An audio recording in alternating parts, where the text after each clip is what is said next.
Hello friends, welcome to my YouTube channel Learn English in Bengali. আমার YouTube চ্যানেলে তোমাদের সকলকে স্বাগত। তোমরা যদি আমার ইউটিউব চ্যানেলে নতুন এসে থাকো তাহলে আমার ইউটিউব চ্যানেলটিকে অবশ্যই সাবস্ক্রাইব করে দেবে। ভিডিওগুলো যদি ভালো লাগে তাহলে লাইক করবে এবং তোমাদের মতামত বা ওপিনিয়ন বা সাজেশন কমেন্ট বক্সে লিখে জানাবে। এবং সর্বোপরি আমার ভিডিওগুলো তোমাদের বন্ধুদের সঙ্গে বিভিন্ন সোশ্যাল মিডিয়া যেমন হোয়াটসঅ্যাপ, ফেসবুক, টুইটার, ইনস্টাগ্রাম পারে এই সমস্ত সোশ্যাল মিডিয়ায় শেয়ার করবে। তো now let's get to the class. I request you all to watch my video in full length, and while watching don't skip my video. আমার ভিডিওগুলোকে skip করে দেখবে না। স্কিপ করে দেখলে পরে অনেক সময় ইম্পর্ট্যান্ট ইনফরমেশান সেগুলো মিসিং হয়ে যেতে পারে, সেগুলো থেকে তোমরা বঞ্চিত হয়ে যাবে। তাই অনুরোধ করছি তোমরা ভিডিওগুলোকে পুরোপুরি দেখবে। তো now let's get to the class and watch my videos carefully and attentively. Thank you again.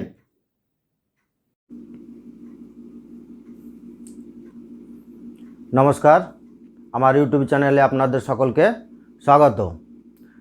আজকে আলোচনা করা হবে ক্লাস 9 এবং 10 ইংলিশ ভোকাবুলারি এবং গ্রামার সেকশন।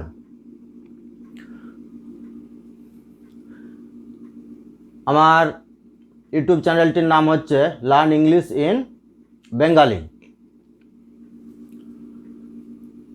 আজকে হবে কি গ্রামার অ্যান্ড ভোকাবুলারি। তো 1 নম্বরে প্রথমে আছে কি যে কারেক্ট ফর্ম অফ ভার্বস, অর্থাৎ এখানে কিছু শূন্যস্থান দেওয়া আছে এবং ব্র্যাকেটে কিছু ক্রিয়াপদ দেওয়া আছে। সেই ব্র্যাকেটে যে ক্রিয়াপদগুলো দেওয়া আছে সেগুলোর সঠিক রূপ শূন্যস্থানে বসাতে হবে। 1 নম্বরে দেওয়া আছে কি যে yesterday he came to dash, ব্র্যাকেটে দেওয়া আছে ক্রিয়াপদগুলো বা ভার্বস সি, স, সিন, তারপর আছে মি। মানেটা হচ্ছে কি যে yesterday he came to dash me, মানেটা হচ্ছে যে গতকাল সে আমার কাছে এসেছিল দেখা করতে। তাহলে এখানে ক্রিয়াপদ ব্র্যাকেটে যেগুলো দেওয়া আছে একটা আছে সি, তারপরে আছে স, তারপরে আছে সিন। তো এখানে লক্ষ্য রাখো ইয়েস্টারডে মানে গতকাল, তার মানে পাস্ট অতীত হয়ে যাচ্ছে। হি কেম সে আসলো, এখান থেকে বুঝে নেব আমরা যে বাক্যটি পাস্ট ইনডিফিনাইট টেন্সে আছে। কেম এটা হচ্ছে কাম ভার্বের পাস্ট ফর্ম কেম। তারপরে আছে কি টু, তারপরে এবার দেখছি কি ব্র্যাকেটে যে ভার্বগুলো দেওয়া আছে সি, স, সিন। তো এখানে যেহেতু টু দেওয়া আছে সে অনুযায়ী আমাদেরকে মনে রাখতে হবে যে এটা নিশ্চয় ইনফিনিটিভস, অর্থাৎ ইনফিনিটিভ টু। এবার ইনফিনিটিভ টু যখন বসবে তখন মনে রাখতে হবে যে ইনফিনিটিভ টু এর পরে যে ভার্ব আমরা বসাই সেটি হচ্ছে ভার্বের যে 3টা রূপ থাকে প্রেজেন্ট ফর্ম, পাস্ট ফর্ম এবং পাস্ট পার্টিসিপল ফর্ম। তো ইনফিনিটিভ টু থাকলে সে ভার্বটি প্রেজেন্ট ফর্মে বসবে। তাহলে এখানে প্রেজেন্ট ফর্ম হচ্ছে কি সি, তাহলে এখানে বসবে কি সি, এস ডবল ই। তাহলে yesterday he came to see me, মানেটা হচ্ছে যে সে গতকাল আমার সঙ্গে দেখা করতে এসেছিল। তাহলে এখানে বসলো কি সি, এই সি ভার্বটি বসলো। সিটা বসলো এই কারণে যেহেতু এখানে ইনফিনিটিভ টু দেওয়া আছে সে অনুযায়ী সি অর্থাৎ ভার্বের প্রেজেন্ট ফর্ম এখানে বসানো হলো। 2 নম্বর আছে কি হিজ ফাদার ড্যাশ, ব্র্যাকেটে দেওয়া আছে কি ইজ লিভিং বাস করছে, লিভস বাস করে। তারপরে আছে কি হ্যাজ বিন লিভিং বাস করছে। এবার ব্র্যাকেট ক্লোজ হেয়ার, এখানে ফর 5 ইয়ার্স 5 বছর ধরে। তাহলে এখানে প্রথমেই মনে রাখতে হবে যে সেন্টেন্সটি লক্ষ্য করো যেটি কোন টেন্সে দেওয়া আছে। এখানে দেখো যে his father dash is living oblique lives oblique has been living here for 5 years. এখানে লক্ষ্য করো, এখানে একটা সময় উল্লেখ করে দেওয়া আছে। সময় যখন উল্লেখ করে দেওয়া থাকবে তারপরে আছে কি এখানে ফর বসানো আছে, তাহলে এটা আমাদেরকে ধরে নিতে হবে যে নিশ্চয় সেটা কি প্রেজেন্ট পারফেক্ট কন্টিনিউয়াস টেন্স। তো প্রেজেন্ট পারফেক্ট কন্টিনিউয়াস টেন্সের গঠন অনুযায়ী কি বসে, সাবজেক্ট, সাবজেক্টের পার্সন এবং নাম্বার অনুযায়ী হ্যাভ বা হ্যাজ, তারপরে বিন এবং তারপরে ভার্বের থার্ড ফর্ম বা পাস্ট পার্টিসিপল ফর্ম না সরি এবং হ্যাজ বিন এবং হ্যাভ বিন বা হ্যাজ বিন এবং ভার্বের সঙ্গে আইএনজি। তারপরে যদি সময় বোঝানো হয়, ধরে বা যাবত যদি বোঝানো হয় তাহলে আমরা সেখানে বসাবো ফর। এটা হচ্ছে পিরিয়ড অফ টাইম, যদি পিরিয়ড অফ টাইম বোঝায় তাহলে প্রেজেন্ট পারফেক্ট কন্টিনিউয়াসে আমরা ফর বসাই, এবং সেটা যদি হইতে বা থেকে বোঝায় তাহলে এই ফরের জায়গাতে এখানে বসাতে হবে আমাদেরকে সিন্স। সেটা কি বলা হয় ইংরেজিতে, সেটা হচ্ছে পয়েন্ট অফ টাইম। তাহলে এখানে ধরে বা যাবত বা ফর বসানো আছে 5 ইয়ার্স, মানে তার বাবা এখানে 5 বছর ধরে বাস করছে।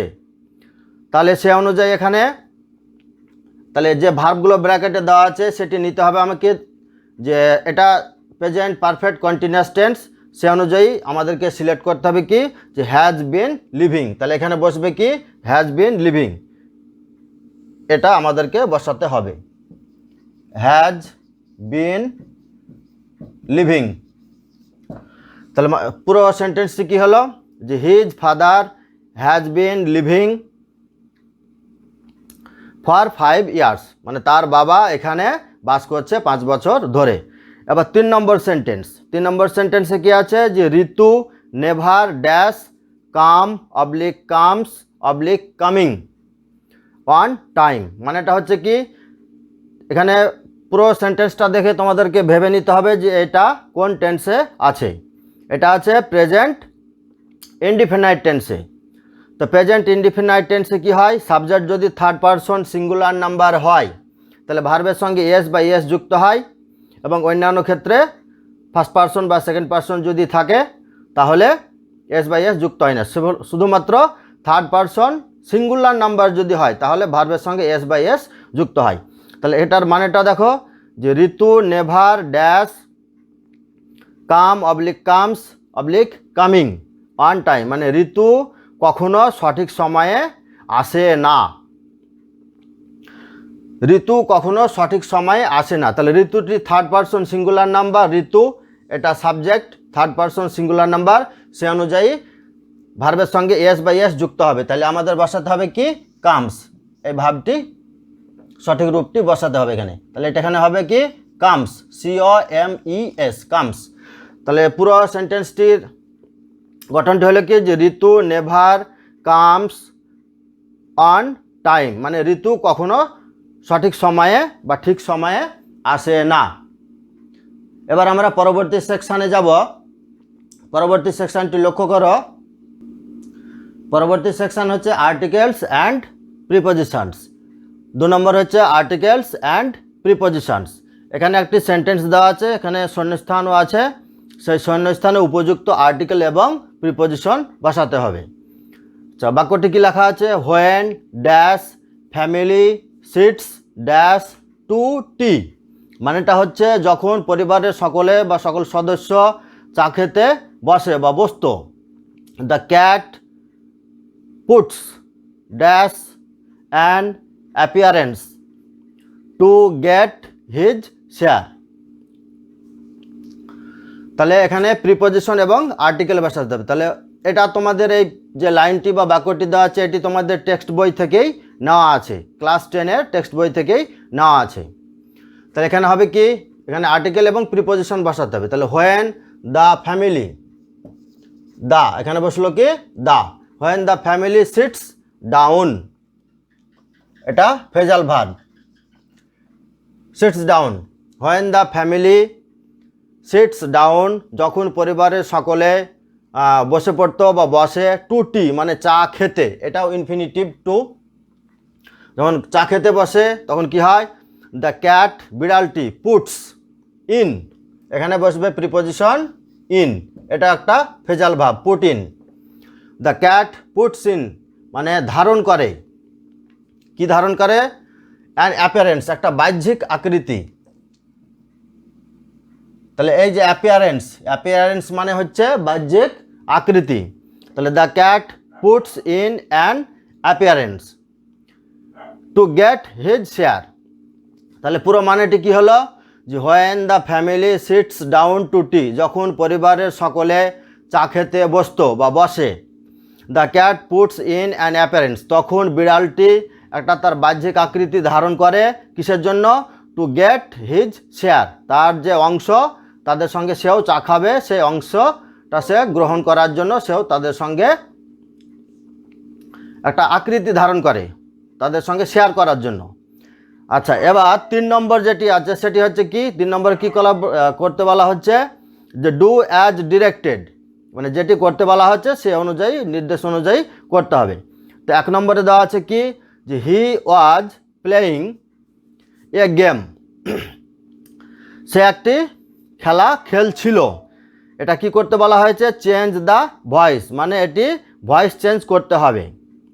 আচ্ছা, প্রথমে লক্ষ্য রাখতে হবে যে এই বাক্যটি কোন টেন্সে আছে। এখানে আছে হি, তারপরে আছে ওয়াজ, তারপরে প্লেয়িং, ভার্বের সঙ্গে আইএনজি যুক্ত আছে। তাহলে এটা নিশ্চয় পাস্ট কন্টিনিউয়াস টেন্স। এবার এটার ভয়েস চেঞ্জ করতে হবে। তাহলে ভয়েস চেঞ্জ করার সময় আমাদেরকে লক্ষ্য রাখতে হবে কি? যেটা অ্যাক্টিভ ভয়েসে দেওয়া আছে, এবার এটার প্যাসিভ ভয়েস করতে হবে। এখানে সব সময় মনে রাখবে বাক্যটি টেন্স লক্ষ্য করে তোমাদেরকে বুঝতে হবে যে সেটা অ্যাক্টিভ থেকে প্যাসিভ করতে বলা হচ্ছে না প্যাসিভ থেকে অ্যাক্টিভ করতে বলা হচ্ছে। সেজন্য বাক্যের গঠনটি তোমাদেরকে ভালোভাবে অবজার্ভ করতে হবে, দেখতে হবে। তাহলে এই বাক্যটিতে হি হচ্ছে সাবজেক্ট, ওয়াজটা হচ্ছে বিভার্ব, প্লেয়িং হচ্ছে মূল ভাব, তার সঙ্গে আইনজি যুক্ত আছে, আর এ গেম এটি হচ্ছে অবজেক্ট, আর হিটা হচ্ছে সাবজেক্ট, এটি হচ্ছে সাবজেক্ট। তাহলে প্যাসিভ ভয়েসের নিয়মে আমরা কি জানি? যে প্রথমে অবজেক্ট বসাতে হয়। তাহলে অবজেক্টটা কি পাচ্ছি কি? A game. তাহলে এখানে উত্তরটি হবে কি? অ্যান্সার এ গেম। এবার পাস্ট কন্টিনিউয়াসের প্যাসিভ ভয়েসের চেঞ্জের নিয়মটি জানতে হবে। পাস্ট কন্টিনিউয়াসের প্যাসিভ ভয়েসের চেঞ্জের নিয়মটি হচ্ছে যে প্রথমে অবজেক্ট বসাতে হবে, অবজেক্টের পার্সন এবং নাম্বার অনুযায়ী ওয়াজ বা ওয়ার বসাতে হবে, এবং তারপরে বিং, BEING, বিং বসাতে হবে। এবং প্রত্যেক টেন্সে আমরা জানি যে ভার্বের পাস্ট পার্টিসিপল ফর্ম বা থার্ড ফর্মটি প্যাসিভ ভয়েসে বসাতে হয়। তাহলে এখানেও থার্ড ফর্ম বা পাস্ট পার্টিসিপল ফর্মটি বসাতে হবে।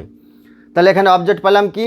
এ গেম, এটি হচ্ছে অবজেক্ট, এটা থার্ড পারসন সিঙ্গুলার নাম্বার, সে অনুযায়ী এখানে কি বসবে?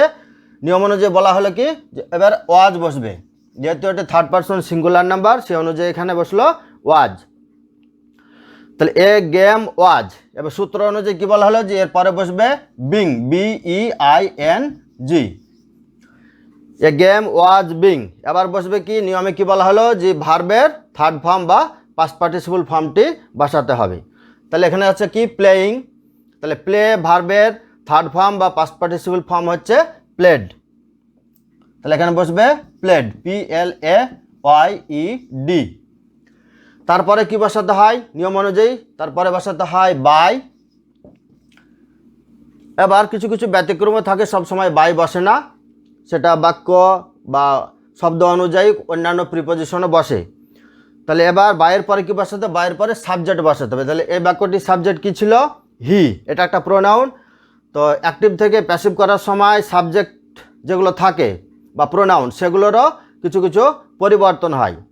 তাহলে হি থেকে পরিবর্তন হবে কি? হিম, হিম। তাহলে এবার পুরো সেন্টেন্সটির প্যাসিভ ভয়েস হচ্ছে কি? যে এ গেম। তাহলে এটি পাওয়া গেল কি? অবজেক্ট। অবজেক্ট এটা থার্ড পারসন সিঙ্গুলার নাম্বার, সে অনুযায়ী ওয়াজ বসলো। পাস্ট কন্টিনিউয়াস টেন্সে ওয়াজ বসলো। তারপরে নিয়ম অনুযায়ী বিং বসাতে হয়। তারপরে ভার্বের থার্ড ফর্ম বা পাস্ট পার্টিসিপল ফর্ম এবং বাই দিয়ে যা সাবজেক্ট আছে সেটার পরিবর্তনটি প্রোনাউন যদি থাকে সেটা বসাতে হবে। এখানে যদি নাউন থাকতো তাহলে সেই নাউনটি এই হিমের জায়গাতে বসতো। তাহলে এখানে পুরো সেন্টেন্সটি কী হলো যে a game was being played by him, মানে একটি খেলা তার দ্বারা হচ্ছিল, একটি খেলা তার দ্বারা খেলা হচ্ছিল, এটা হচ্ছে প্যাসিভ ভয়েস। তাহলে অ্যাক্টিভ ভয়েসে আছে he was playing a game, passive ভয়েসে হবে কি a game was being played by him. আর সব সময় লক্ষ্য রাখতে হবে যে বাক্যগুলো কোন টেন্সে দেওয়া আছে সেই টেন্স অনুযায়ী তার প্যাসিভ ভয়েসের নিয়মে বা ফর্মুলাতে ফেলাতে হবে। আচ্ছা, এবার 2 নম্বর, এবার আমরা 2 নম্বরে আসছি। 2 নম্বরটি দেখো কি দেওয়া আছে। আচ্ছা, 2 নম্বরে কি করতে বলা হচ্ছে দেখো। 2 নম্বরে যে Rubina said to me, Rubina আমাকে বলল, comma double inverted comma do you know me, তারপর জিজ্ঞাসা চিহ্ন ডাবল ইনভার্টেড কমা ক্লোজ, মানেটা হচ্ছে তুমি কি আমাকে চেনো। আচ্ছা, এটা ন্যারেশন চেঞ্জ করতে হবে। আচ্ছা, এটি দেওয়া আছে ডিরেক্ট স্পিচে, এটিকে করতে হবে indirect speech. Rubina said to me, Rubina আমাকে বলল, ডু ইউ নো মি, তুমি কি আমাকে চেনো বা জানো। তাহলে এখানে লক্ষ্য রাখো সেড এটা হচ্ছে রিপোর্টিং ভার্ব, এটা হচ্ছে রিপোর্টিং ভার্ব। আর ডু ইউ নো মি যে ডাবল ইনভার্টেড কমার মধ্যে যে সেন্টেন্সটি আছে এটাকে বলা হচ্ছে রিপোর্টেড স্পিচ, রিপোর্টেড স্পিচ। আচ্ছা, এখানে লক্ষ্য রাখতে হবে ন্যারেশন চেঞ্জে যে রিপোর্টিং ভার্বটি যদি পাস্ট টেন্সে থাকে তাহলে রিপোর্টেড স্পিচটি যে টেন্সে থাকুক সেটিকেও পাস্ট টেন্সে নিয়ে যেতে হবে। তবে এখানে কিছু মনে রাখতে হবে যে রিপোর্টেড স্পিচটি যদি প্রেজেন্ট ইনডিফিনাইটে থাকে তাহলে সেটি ন্যারেশন চেঞ্জের সময় পাস্ট ইনডিফিনাইটে পরিবর্তন হয়। তাহলে ডু ইউ নো মি এটা প্রেজেন্ট ইনডিফিনাইট টেন্সে দেওয়া আছে, এটাকে করতে হবে পাস্ট ইনডিফিনাইট টেন্সে পরিবর্তন। তাহলে Rubina said to me, Rubina আমাকে বলল, ডু ইউ নো মি, তুমি কি আমাকে চেনো। তাহলে এটার উত্তরটি হবে কি, তাহলে উত্তরটি হবে কি, এটা যেহেতু ইন্টারোগেটিভ সেন্টেন্স মানে প্রশ্নবোধক বাক্য, প্রশ্নবোধক বাক্যে ন্যারেশন চেঞ্জের নিয়ম হচ্ছে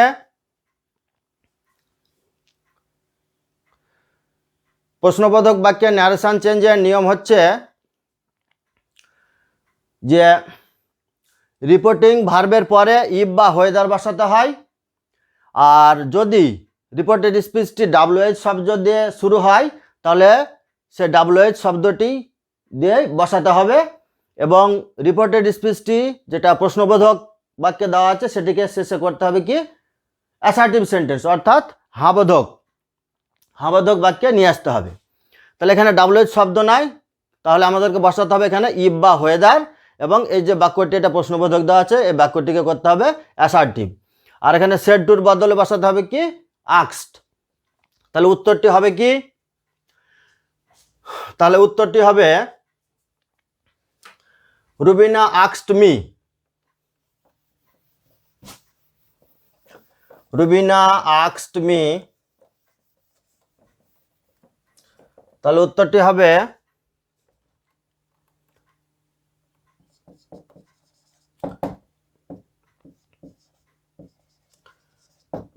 রুবিনা আস্কড মি। এখানে আস্কড বসলো এই কারণে যেহেতু এটা সেড টু দেওয়া আছে, সেডটি পাস্ট ফর্ম দেওয়া আছে, সেই পাস্ট ফর্মের জন্য আস্কড ভার্বেরও পাস্ট ফর্ম করা হলো। তাহলে রুবিনা আস্কড মি, রুবিনা আমাকে জিজ্ঞাসা করলো, এরপরে নিয়ম অনুযায়ী ইফ বা হোয়েদার বসাতে হবে। তাহলে ইফ, আর দেওয়া আছে কি ডু ইউ নো মি, এই যে বাক্যটি দেওয়া ছিল রিপোর্টেড স্পিচে সেটাকে এবার অ্যাসার্টিভ করতে হবে। সেটা ছিল পাস্ট প্রেজেন্ট ইনডিফিনাইট টেন্সে, সেটাকে পরিবর্তন করতে হবে কিসে পাস্ট ইনডিফিনাইটে। তাহলে ডু ইউ নো মি, এখানে লক্ষ্য করো এই যে রিপোর্টিং ভার্ব আস্কড আছে, রিপোর্টিং ভার্ব আস্কডের সাবজেক্ট হচ্ছে রুবিনা এবং অবজেক্ট হচ্ছে মি,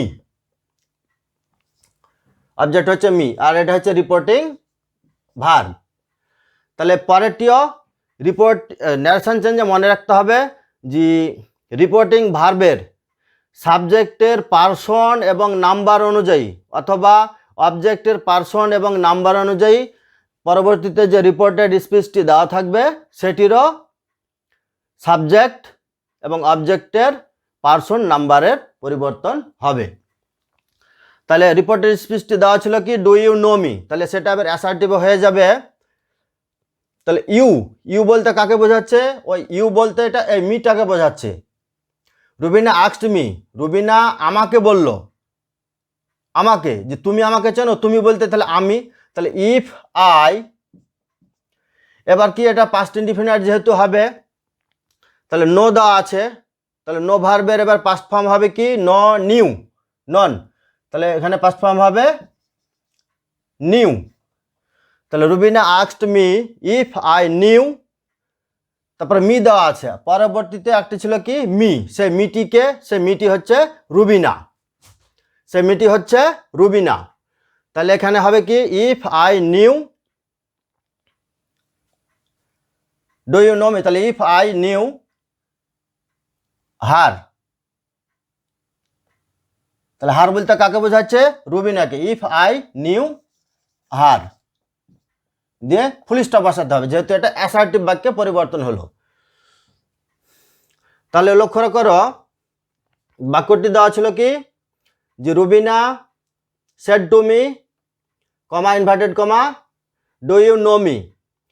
তাহলে ন্যারেশন চেঞ্জে কি হলো যে রুবিনা আস্কড মি, রুবিনা আমাকে বলল, ইফ আই নিউ হার, তাহলে এই আইটা হচ্ছে কে? এই আইটা হচ্ছে এই মি, আর নিউটা হলো ভার্বের পাস্ট ফর্ম, যেটা দেওয়া ছিল কি প্রেজেন্ট ইনডিফিনাইটে, সেটা পরিবর্তন হলো পাস্ট ইনডিফিনাইটে, মানে ভার্বের পাস্ট ফর্ম করতে হলো। আর এই যে মি দেওয়া ছিল রিপোর্টেড স্পিচে ডু ইউ নো মি, সেই মিটা হচ্ছে এই রুবিনা, এটাই ছিল মি, রুবিনা। তো রুবিনাটা থার্ড পারসন সিঙ্গুলারে আছে, সে অনুযায়ী তার অবজেক্টিভ হয়ে গেল ওখানে কি হার, এটিও হয়ে গেল অবজেক্ট থার্ড পারসন সিঙ্গুলার। আর এটি যেহেতু ফার্স্ট পারসনে দেওয়া আছে মি, এটা অনুযায়ী আমাকে এখানে রিপোর্টেড স্পিচের সাবজেক্ট আনতে হলো ফার্স্ট পারসন আই। আর টেন্সের নিয়ম অনুযায়ী এটা প্রেজেন্ট ইনডিফিনাইটে ছিল, সে অনুযায়ী এটা পরিবর্তন হলো কি পাস্ট ইনডিফিনাইটে, এটা ভার্ব আর এটা হলো সাবজেক্ট।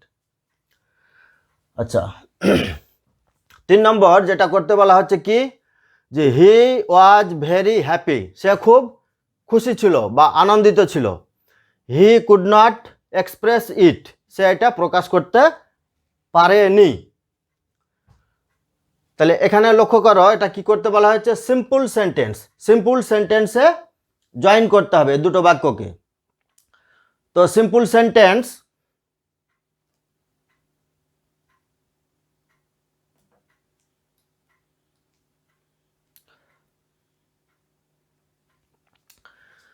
সিম্পল সেন্টেন্সে যুক্ত করতে হবে। তো সিম্পল সেন্টেন্সের নিয়ম হচ্ছে যে আমরা যে কোনো ক্লজে সেটিকে যুক্ত করতে পারি, সেটা নাউন ক্লজও হতে পারে, রিলেটিভ বা অ্যাডজেক্টিভ ক্লজেও হতে পারে, অথবা হতে পারে কি অ্যাডভার্বিয়াল ক্লজেও সেটিকে যোগ করা যায়। তাহলে এখানে দেখো যে হি ওয়াজ ভেরি হ্যাপি, সে খুব খুশি ছিল বা আনন্দিত ছিল। He could not express it, সে এটা প্রকাশ করতে পারেনি। তাহলে এখানে ইট বলতে বোঝাচ্ছে কি তার যে হ্যাপি বা হ্যাপিনেস, খুশি ভাব, সেটাকে সে প্রকাশ করতে পারেনি। এটাকে যেহেতু সিম্পল করতে হবে, সে অনুযায়ী আমরা বাক্যটিকে নাউন ক্লজও করতে পারি জয়নিং, সেটিকে অন্যান্য আরও যে সমস্ত নিয়মে করা যায় সেগুলো নিয়ে আমরা করতে পারি। এখানে নিয়মটি বাঁধা ধরা দেওয়া নাই। তাহলে he was very happy, he could not express it, এটাকে সিম্পল করতে হবে। তো সিম্পল মানে আমরা সেটাকে নাউন ক্লজও করতে পারি, অ্যাডভার্ব ক্লজও করতে পারি, অ্যাডজেক্টিভ ক্লজও করতে পারি, সেটা বাক্যের গঠন অনুযায়ী। তাহলে এটার উত্তরটি হবে কি হি ওয়াজ ভেরি হ্যাপি, তারপরে বাক্য he could not express it, সে এটা প্রকাশ করতে পারেনি। এটিও পাস্ট টেন্সে আছে, এটিও পাস্ট টেন্সে আছে। তাহলে উত্তরটা আমাকে পাস্ট টেন্সে সে অনুযায়ী করতে হবে। তাহলে এখানে কি বলবো জয়েনিং করার সময় যে হি কুড নট এক্সপ্রেস ইট, বলতে কি বোঝাচ্ছে তার যে হ্যাপি, তাহলে ইটের জায়গাতে আমরা পরিবর্তন করে সেটাকে করে দিতে পারি কি হ্যাপিনেস। তাহলে উত্তরটি হবে কি যে he could not express his happiness. তাহলে সেটি সিম্পল একটা সেন্টেন্স হয়ে যাবে এবং সেটা সিম্পল সেন্টেন্সে হবে। সিম্পল সেন্টেন্স মানে হচ্ছে যে নাউন ক্লজে সেটাকে করতে হবে। এটাকে সিঙ্গেল সেন্টেন্স বলা হয়নি, এটাকে বলা হয়েছে সিম্পল সেন্টেন্স। তো সিম্পল মানে আমাকে নাউন ক্লজে করতে হবে। এবার সিম্পল সেন্টেন্স করতে গিয়ে কি করতে হবে, আমাদের কখনো ইনফিনিটিভ ব্যবহার করতে হয়, present participle, past participle, perfect পার্টিসিপলও ব্যবহার করতে হয়, জিরান্ড ব্যবহার করতে হয়, ইনফিনিটিভ টু ব্যবহার করতে হয়। এগুলো করে আমাদেরকে বা সাবজেক্ট বা ভার্বের অবজেক্ট হিসাবে ব্যবহার করতে হয়, এভাবে আমাদেরকে জয়েনিং করতে হয়। তো সিম্পল সেন্টেন্স মানে মনে রাখতে হবে যে বাক্যে একটি মাত্র সাবজেক্ট থাকে এবং মূল ভাব থাকে একটি, দিয়ে তৈরি হবে সেটি সিম্পল সেন্টেন্স। সিম্পল সেন্টেন্স সবসময় মনে রাখতে হবে যে সিম্পল সেন্টেন্সে একটি মাত্র সাবজেক্ট থাকবে এবং মূল ভাব থাকবে একটি, বাকি আর অন্যান্য ইনফিনিটিভ থাকতে পারে, অ্যাপোজিশন থাকতে পারে, জিরান্ড থাকতে পারে, প্রিপোজিশনাল অবজেক্ট থাকতে পারে। তাহলে এটির উত্তরটি হবে কি যে he could not express his happiness. He could not express his happiness.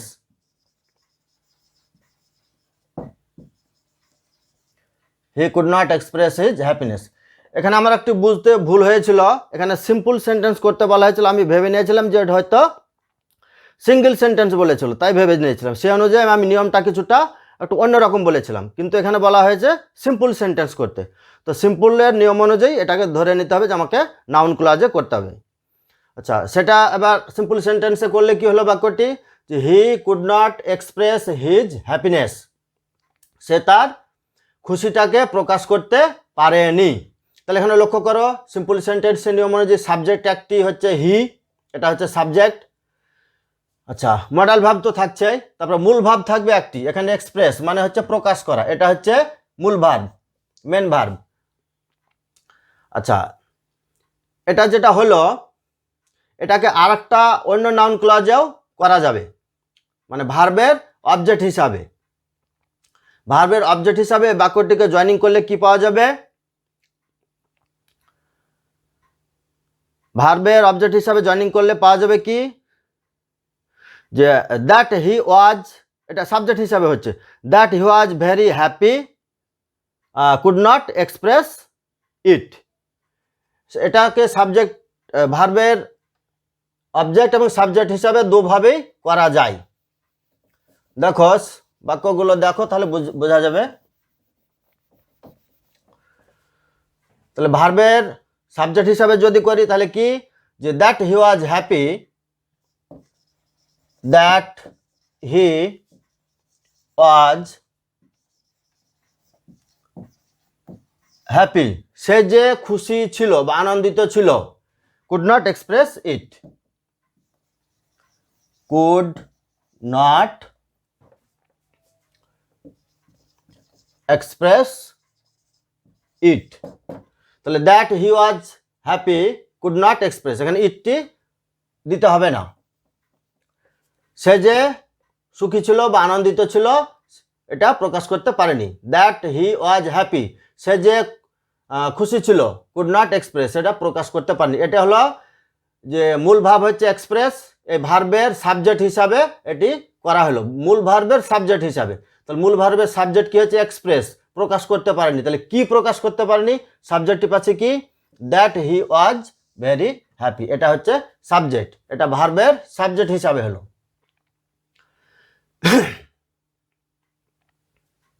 আচ্ছা, এটা কি যদি আমরা ভার্বের অবজেক্ট হিসাবে করি তাহলে উত্তরটি হবে কি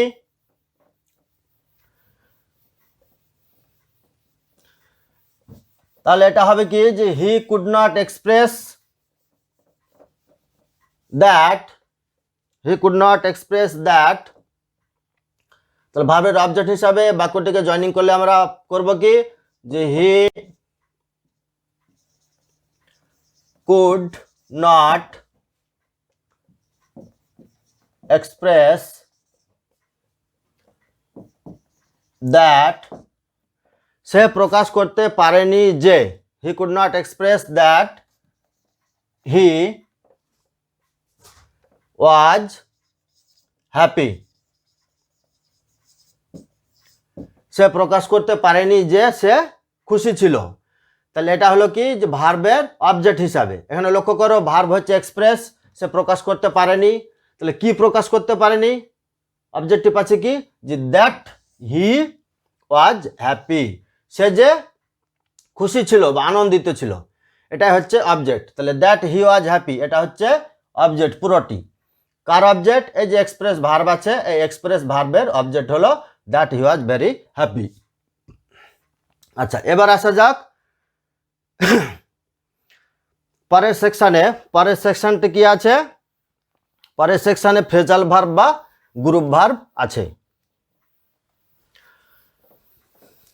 তাহলে ফ্রেজাল ভার্ব এবং গ্রুপ ভার্ব বলতে বোঝায় কি যে ভার্ব এবং তার সঙ্গে প্রিপোজিশন সম্মিলিত হয়ে বা বসে একটি নতুন মানে প্রকাশ করবে, সেটি হবে গ্রুপ ভার্ব বা ফ্রেজাল ভার্ব।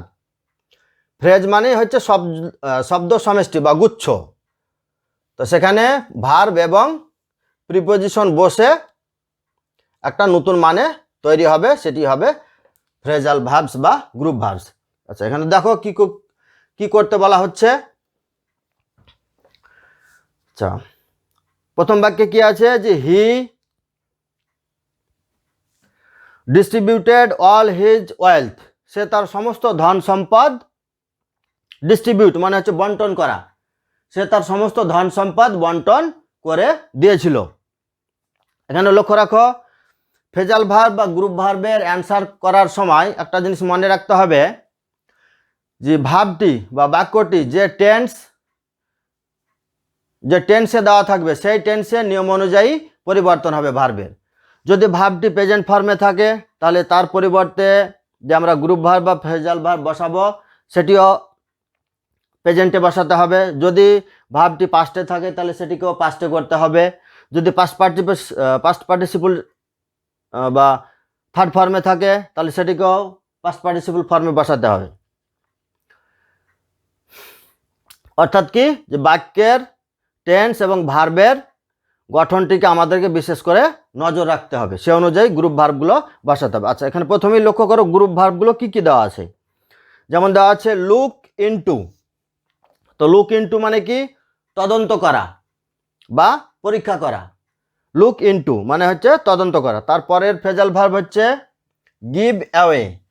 গিভ অ্যাওয়ে মানে হচ্ছে বিতরণ করা বা বন্টন করা। তারপরেরটি হচ্ছে গিভ আপ। গিভ আপ মানে হচ্ছে পরিত্যাগ করা। তারপরটি হচ্ছে যে পুট অন। পুট অন মানে হচ্ছে পরিধান করা বা পরা, পোশাক পরা যেটাকে বলি আমরা। তাহলে 1 নম্বরে দেওয়া আছে হি ডিস্ট্রিবিউটেড অল হিজ ওয়েলথ, সে তার সমস্ত সম্পদ বন্টন করে দিয়েছিল। এটি পুরো বাক্যটি পাস্ট ইনডিফিনাইট টেন্সে আছে। তাহলে এই যে ডিস্ট্রিবিউটেড ভার্বটি দেওয়া আছে এটি হচ্ছে ভার্বের পাস্ট ফর্ম। তাহলে এর পরিবর্তে যে আমরা ফ্রেজাল ভার্বটি বসাবো সেটিকেও তার পাস্ট ফর্মেই বসাতে হবে। তাহলে ডিস্ট্রিবিউটেড মানে হচ্ছে বন্টন করা। তাহলে ফ্রেজাল ভার্ব কি মানে পাওয়া গেল? বন্টন করা। গিভ অ্যাওয়ে মানে হচ্ছে বন্টন করা। তাহলে ডিস্ট্রিবিউটেড যেহেতু পাস্ট ফর্মে আছে তাহলে গিভ অ্যাওয়ের পাস্ট ফর্ম হবে কি গেভ অ্যাওয়ে। তাহলে এখানে ডিস্ট্রিবিউটেড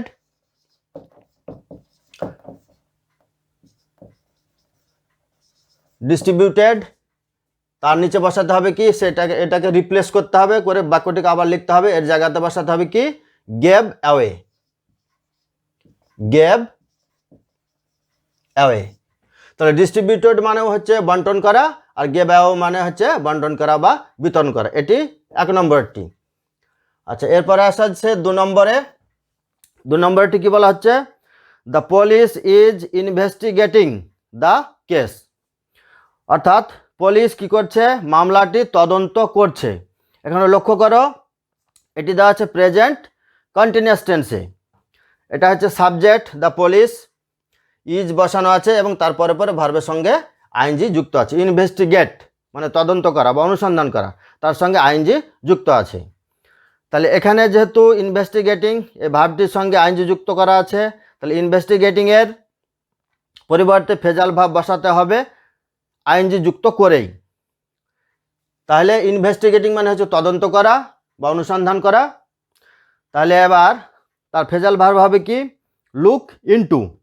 তাহলে ইনভেস্টিগেটিংয়ে যেহেতু আইএনজি যুক্ত আছে তাহলে লুক ইনটুর সঙ্গেও আইএনজি যুক্ত হবে। তাহলে এটি হবে কি লুকিং ইনটু। ইনভেস্টিগেটিং এটা হবে looking into. Investigating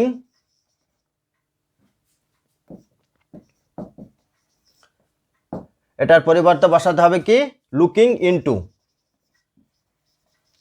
looking into. আচ্ছা, এবার 3 নম্বর।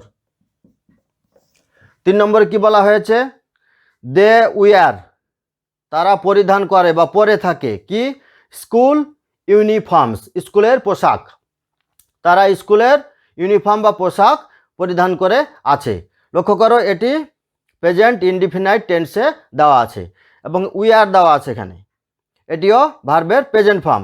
যেহেতু দেটি থার্ড পারসন প্লুরাল নাম্বার সে অনুযায়ী ভার্বের সঙ্গে এস বা এস যুক্ত হয়নি, এটা প্লুরালের জন্য। এটা যদি সাবজেক্টটা থার্ড পারসন সিঙ্গুলার হতো তাহলে উইয়ার্সের সঙ্গে এস যুক্ত হতো, উইয়ার্স হতো। তাহলে এটি যেহেতু প্লুরাল আছে এস যুক্ত হয়নি। তাহলে আমাকে লক্ষ্য করতে হবে উইয়ার এটি প্রেজেন্ট ফর্মে দেওয়া আছে। তাহলে উইয়ার মানে পরিধান করা। তাহলে উইয়ারের পরিবর্তে যে আমরা ফেজাল ভার্বটি বসাবো সেটিকেও প্রেজেন্ট ফর্মেই বসাতে হবে। তাহলে উইয়ার মানে পরিধান করা। তাহলে তার ফেজাল ভার্ব বা গ্রুপ ভার্ব হচ্ছে পুট অন, মানে হচ্ছে পরিধান করা। তাহলে উইয়ারের পরিবর্তে আমাদেরকে বসাতে হবে পুট অন। উইয়ার এটার পরিবর্তে বসাতে হবে পুট অন। তাহলে গ্রুপ ভার্ব বা ফেজাল ভার্বে সবসময় আমাদেরকে মনে রাখতে হবে যে বাক্যটি যে টেন্স বা ভার্বের যে রূপ দেওয়া আছে সে অনুযায়ী গ্রুপ ভার্বের রূপটিও আমাদেরকে সেভাবে বসাতে হবে। আচ্ছা, এবার আমরা আসছি পরের সেকশানে। পরের সেকশানে কি আছে? পরের সেকশানে তোমরা দেখেছো যে পরীক্ষায় একটা আনসিন প্যাসেজ দেওয়া থাকে এবং সেই প্যাসেজ থেকে কিছু প্রশ্ন উত্তর করতে দেওয়া হয়। তো এখানে আমি বোর্ডে সেই আনসিন প্যাসেজটি তুলে ধরতে পারছি না, তার জন্য দুঃখিত। তো সেই আনসিন প্যাসেজ থেকে কয়েকটি শব্দ দেওয়া আছে, সেগুলোর সিনোনিমস অর্থাৎ সমর্থক শব্দ বা নিয়ারেস্ট মিনিং খুঁজে সেই শব্দ থেকে বের করতে হবে। তো আমি সেই শব্দগুলি লিখে দিচ্ছি তোমরা, এবং তার নিয়ারেস্ট মিনিং বা সিনোনিমস সেগুলিও লিখে দিচ্ছি, তোমরা সেগুলো মুখস্থ করে রাখবে, সেগুলো তোমাদের দরকার বা প্রয়োজন হতে পারে। তাহলে তোমাদের যে আনসিন প্যাসেজটি পরীক্ষায় দেওয়া থাকে সেই আনসিন প্যাসেজেরই এখানে 4টি সমর্থক শব্দ বা সিনোনিম ওয়ার্ড দেওয়া আছে এবং আনসিন প্যাসেজ থেকে এই সমস্ত শব্দগুলোর কাছাকাছি মানে আনসিন প্যাসেজে ওয়ার্ডে দেওয়া আছে, প্যাসেজে সেখান থেকে খুঁজে বের করতে হবে। তো প্রথম শব্দটি কি দেওয়া আছে? প্রাইজ।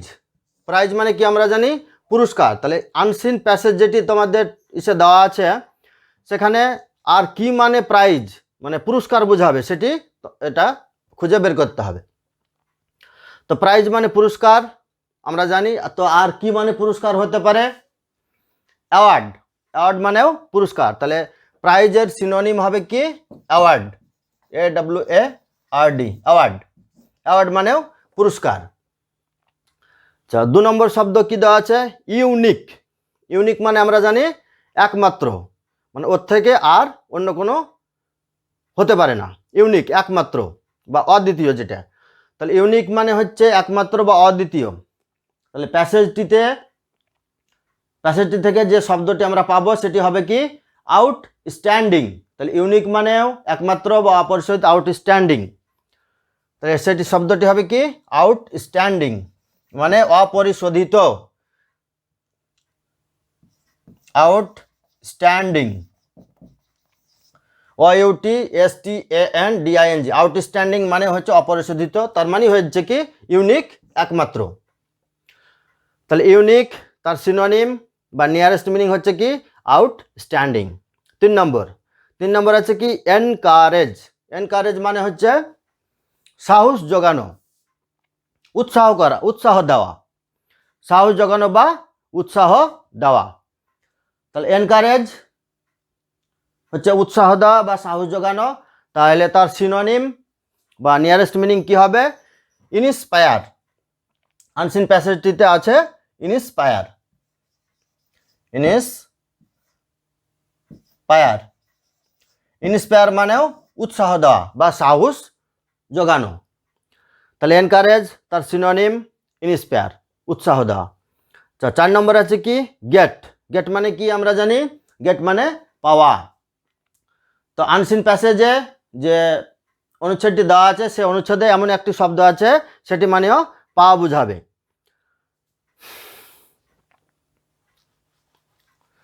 তাহলে সেটি যে শব্দটি আছে গেট মানে পাওয়া, তার সিনোনিম বা নিয়ারেস্ট মিনিং এমন একটি শব্দ সেটি হবে কি?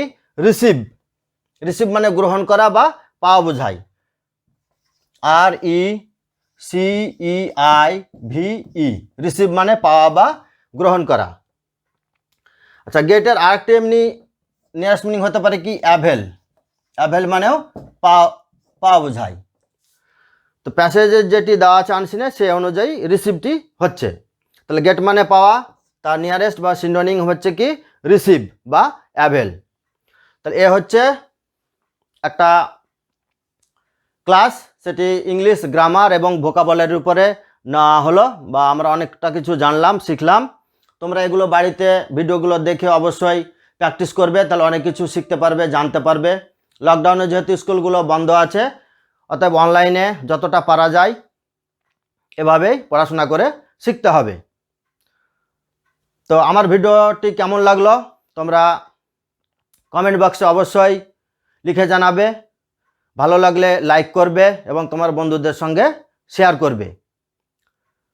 আজকের ক্লাস এ পর্যন্তই। পরবর্তীতে আরও অনেক এ ধরনের প্রশ্ন উত্তর, গ্রামার বা ভোকাবুলারি সেকশন বা টেক্সচুয়াল গ্রামার, রাইটিং, অন্যান্যগুলো পরে ক্লাস আরও আমরা শিখবো বা জানবো। তাহলে আজকে এ পর্যন্তই। তো thank you for watching my videos. In the long run, I request you all to subscribe my YouTube channel Learn English in Bengali and like my videos, share my videos with your friends and express your opinion or comments in the comments section. Thank you so much. Have a nice night. Bye.